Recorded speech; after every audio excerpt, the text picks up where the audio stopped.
Hi guys, kumusta po? At it's me, Dugong Pinoy, nagbabalik po mga idol. So, for today's video mga idol ay magre-react po tayo dito sa ating bagong nakitang video. Courtesy by PTB Philippines, 1.93M na po sila mga idol. At dito po sa kanilang video na pinamagatang PH Japan o Philippines, Japan, US at Australia, no? Matagumpay na nagsasagawa ng multilateral maritime cooperative activity. So, alam na mga idol na nagsagawa po ng activity, no? Itong ating Philippines, Japan at Australia at US, no? Doon nga sa West Philippine Sea mga idol para po, kumbaga, nag-unite po ang tatlong bansa, no? Pang-apat ang atin para po maiwasan ito po ay kontra dito sa Japan mga idol na talaga nagpapakita ng interest po sa ating West Philippine Sea, no? So dito po mga idol pinakita ng ating kaalyado ng Japan, Australia at US na kung saan ang suporta nila sa ating bansa, no? Sa ating bansang Pilipinas dahil nga doon nga sa nangyari na kaguluhan, no? Talagang binomba ang ating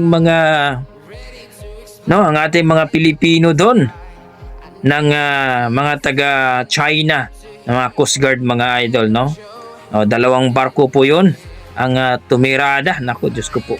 Buti na lang walang nasaktan mga idol. So dito po mga idol, panoorin natin itong balita ng PTB, no? At magbigay po tayo ng reaction pagkatapos ng kanang video mga idol.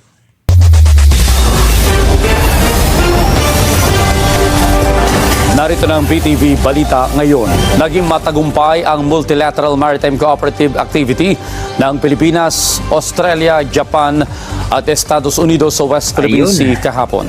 Ayon sa Armed Forces of the Philippines, walang untoward incident sa isinagawang aktibidad. Sa panig ng Philippine Navy, lumahok ang PRP Gregorio del Pilar at AW-109 helicopter, PRP Antonio Luna at AW-159 Wildcat ASW helicopter at BRP Valentin Diaz kasama ng mga barko ng Philippine Navy, ang USS Mobile at P-8A Poseidon ng United States Navy, Royal Australian Navy, HMAS Warramunga at Royal Australian Air Force P-8A Poseidon Maritime Patrol Aircraft at JS Akebono ng Japan Maritime Self-Defense Forces. Ipinakita rito ang commitment ng mga kalahok na bansa na palakasin ng kooperasyon sa pagsuporta sa isang bukas at malayang Indo-Pacific region.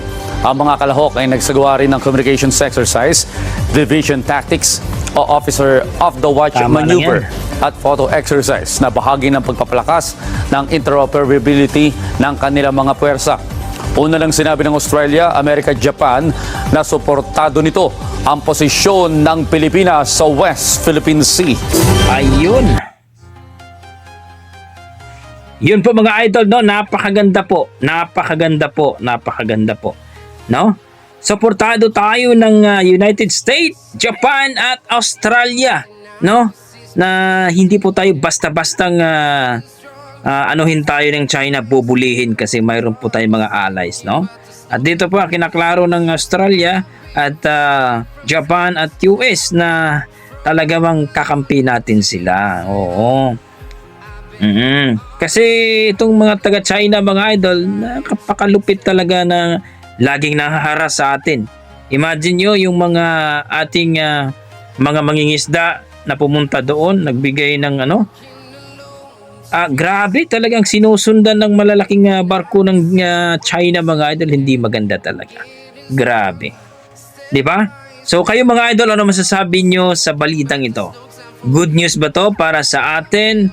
At tayo ba ay natutuwa na itong Japan, US at Australia na nagsagawa at matagumpay na tawag dito, multilateral maritime cooperative activity mga idol. So napakasarap, no? Napakasarap po sa ating mga lodi natin dyan, ating mga kadugong Pinoy na marami pong mga kaalyado natin at natutuwa tayo na hindi po tayo pinapabayaan. Dahil po ang ating presidente na si Bongbong Marcos ay talagang matapang na huwag tayong magpapabuli sa mga China. So, kayo mga idol, ano masasabi nyo dito? Napaka-goods ba ito? Napakagandang balita ba ito?